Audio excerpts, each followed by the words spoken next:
Bir zamanlar canlı renklerle dolu olan doğa, şimdi sessizce soluyor.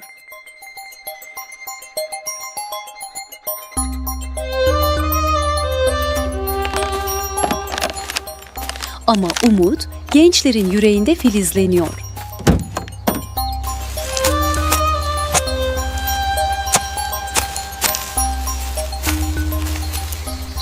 Onlar toprağa yeniden hayat, denize yeniden nefes veriyor.